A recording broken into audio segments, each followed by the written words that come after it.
도면은 북한 어뢰의 설계 도면으로 프로펠러, 추진 후부, 샤프트, 기어박스, 추진 모터로 구성되어 있습니다. 결론적으로 본 증거물은 북한에서 제조 사용 중인 CHT-02D 어뢰임을 확인하였습니다. 예정이 없던 북한 측의 소명이 합조단의 설명에 이어서 이어진다는 점 때문에 분위기는 다소 무거웠습니다. 합조단은 2시간 동안 이어진 브리핑을 통해서 그동안 밝혀진 증거를 세계적으로 이사국들에게 제시를 했고, 이사국들은 북한의 소행을 입증할 증거를 놓고 구체적인 질문을 던진 것으로 전해졌습니다. 조사 보고서가 나왔습니다. 천안함이 북한의 의뢰 공격을 받아 침몰했다는 점을 다시 한번 확인했습니다. 박세용 기자가 보도합니다. 천안함 합동조사단은 최종 조사 결과 발표에서 북한이 만든 CHT-02D 중어뢰가 천안함 좌현의 수심 7m 지점에서 폭발했다고 재확인했습니다. 조사단 관계자는 한미 두 나라의 분석을 종합한 결과 북한에서 사용되는 고성능 폭약 250kg에 해당하는 TNT 300kg 규모의 폭발이 일어났을 가능성이 가장 높다고 말했습니다. 조사단은 또 수심 6 내지 9m에서 TNT가 200에서 360kg까지 폭발했을 때 천안함 절단면과 유사한 결과가 나타났다면서 시뮬레이션 결과를 공개했습니다. 보고서에는 생존 장병들의 진술이 추가로 담겨졌습니다. 당시 함장과 전투정보관, 전탐장, 음파탐지사의 조타사까지 폭발 원인을 어뢰로 직감했다는 진술이 공개됐습니다. 또 46명의 희생자 모두 화상과 파편상 등은 없고 골절과 열창, 타박상이 대부분이라는 검안 결과도 수중 폭발의 근거로 제시됐습니다.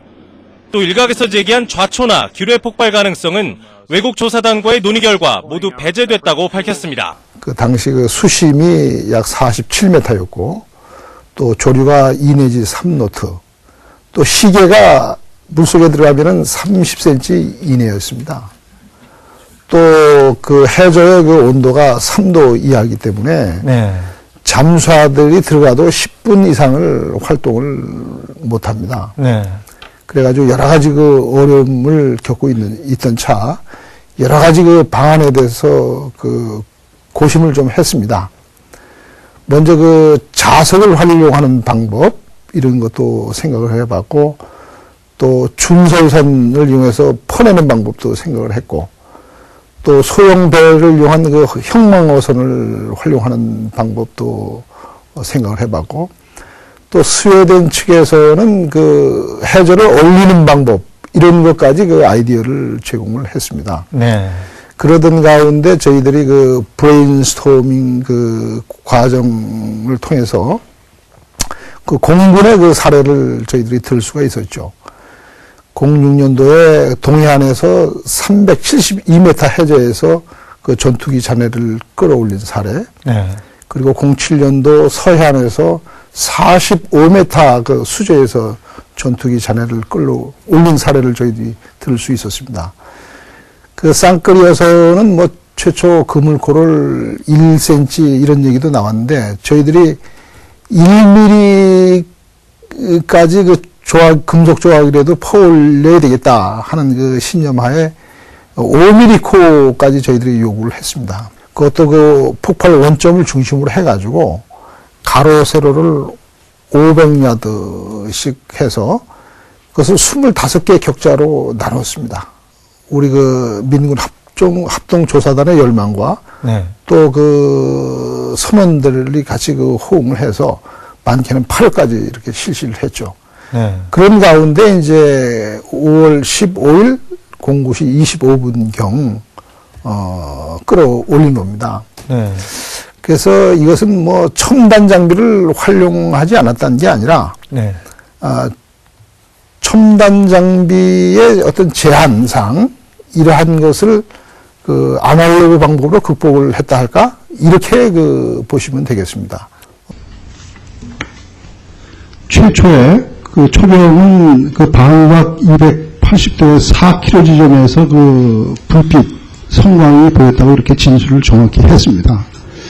그래서 나중에 그 구체적인 좀 그 당시 현상을 좀 말해보라 그러니까, 당시 그 원령 상태는 있었으나 해의 40%, 40%는 10%는 맑은 날씨고 20%는 흐려져 있고.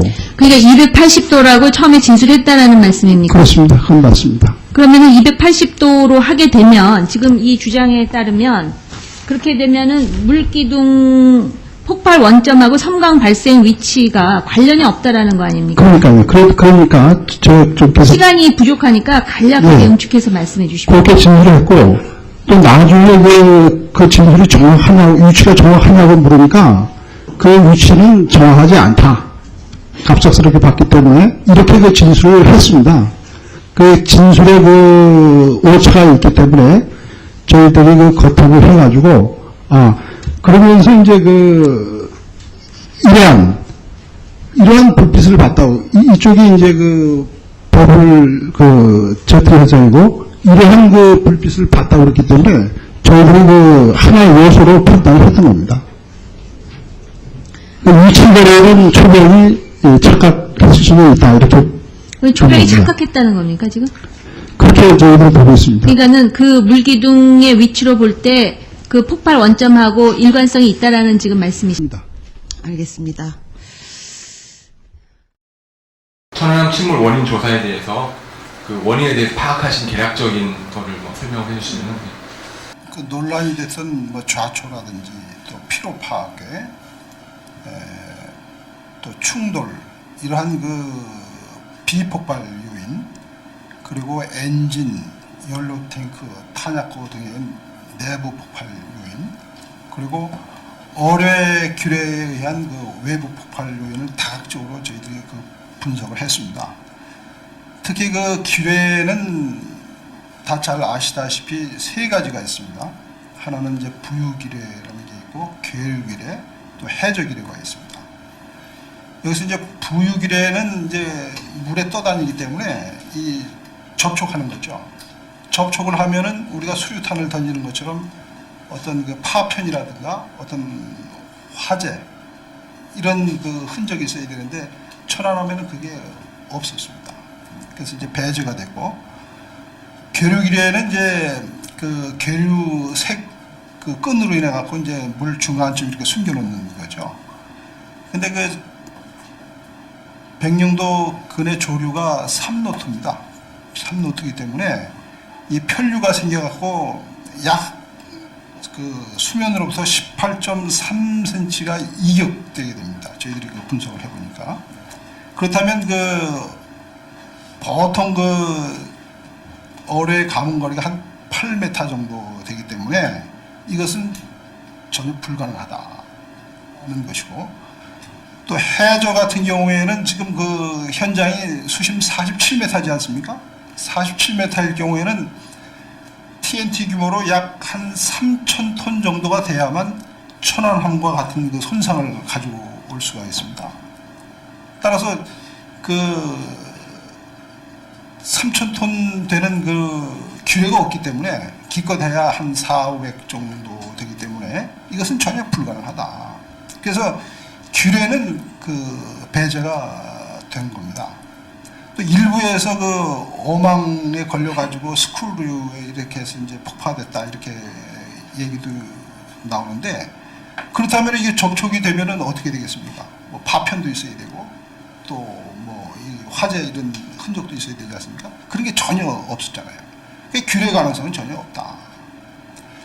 어뢰 가능성이 있는데 어뢰도 이제 접촉 어뢰하고 비접촉 어뢰가 있는데 접촉이 된다면은 말씀드린 바와 같이 어떤 파편이라든지 이런 화재라든지 이런 흔적이 있을 때 전혀 없지 않습니까? 그렇기 때문에 남은 것은 비접촉 어뢰 폭발밖에 없다. 그래서 저희들이 이제 이 천안함을 조사하면서 비접촉 어뢰 폭발 근거를 쭉 한번 종합을 해봤습니다. 첫 번째는 선체 손상이 다 보셨겠지만 용골이 안쪽으로 휘었지 않습니까? 밑에서 위로. 그 다음에 디싱 현상, 이 접시 모양으로 이게 움푹 밑에서 올라가는 게 있었어요. 그거는 뭔가 밑에서 위로 압력이 가해졌다는 것이죠. 그 다음에 생존자 진술 들어보면은 하나같이 꽝꽝 1 내지 2회 폭음을 청취했다. 또 0.3에서 그 1m 정도까지 붕 떴다가 우연으로 넘어졌다. 이렇게 진술하고 있거든요. 그 다음에 그 사체, 생존자 그 부상 상태 이런 것을 확인해 보면은 그 접촉에 의한 어떤 그 뭐 고막 그 손상이라든지 또 파편흔이라든지 또 화상흔이 없어요. 그 골절, 열창 찢어진 거, 그 다음에 타박상. 이게 전형적인 그 충격 버블에 의해서 나타나는 현상. 그 전문가가 그렇게 설명을 하고 있습니다. 그 다음에 그 지진파 4개소에서 1.5 정도의 그 지진파가 감지가 되고 또 11개소에서 1.1초 간격으로 공중파가 감지됐지 않습니까? 일부에서 좌초라고 그러는데 그러면 이거는 어떻게 제가 해석하는지 좀 묻고 싶습니다. 그렇지 않습니까? 이건 아주 과학적으로 데이터로 나오는 거 아닙니까? 그 다음에 이제 그 해저라든지 또 선체라든지 또 가스터빈실 여기에서 HMX, RDX, TNT 포약 성분이 검출이 됐어요. 그리고 이제 다 잘 아시다시피 결정적인 증거물 어뢰 추진 동력 장치가 폭발 원점에서 나왔습니다. 폭발 원점에서. 그런데 그것을 분석을 해보니까 북한에서 제조 사용 중인 CHT-02D 어뢰 설계도가 일치된 겁니다. 일부에서 그 뭐 흡착물질 1번 글씨 가지고 뭐 논란을 많이 하는데 설계도하고 이 어뢰 추진 수거한 어뢰 추진 동력 장치가 일치한 거예요. 예? 나머지는 사실 부수적인 겁니다.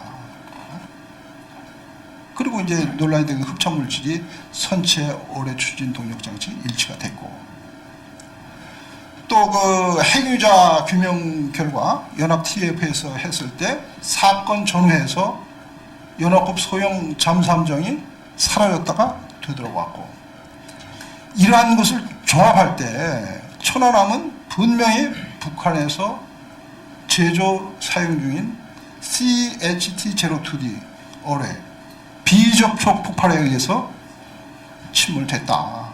이렇게 저희들이 결론을 내린 겁니다. 재조사 혹은 뭐 그 용어가 좀 마음에 안 드시면은 추가 조사 같은 그런 그 제안을 받아내실 용의가 있으신지요? 이 질문은 뭐 저희들이 여러 번 답변 드린 건데 아까 제가 그 조사 결론에 이르기 과정도 설명을 드렸지 않습니까? 물론 이제 부분적인 어떤 그 실수 이런 건 있었지만 저희들 나름대로 과학적이고 객관적인 조사를 위해서 최선의 노력을 다 했다. 저희들 제 젖 먹는 힘까지 다 했다고 생각을 합니다. 우리가 인간적으로 할 수 있는 그래서 앞으로 뭐 재조사, 추가 조사, 즉 어떤 의혹 제기를 위한 그 문제 제기 이런 입장에서 재조사, 추가 조사는 할 수 없다 하는 게 저희 기본적인 입장입니다.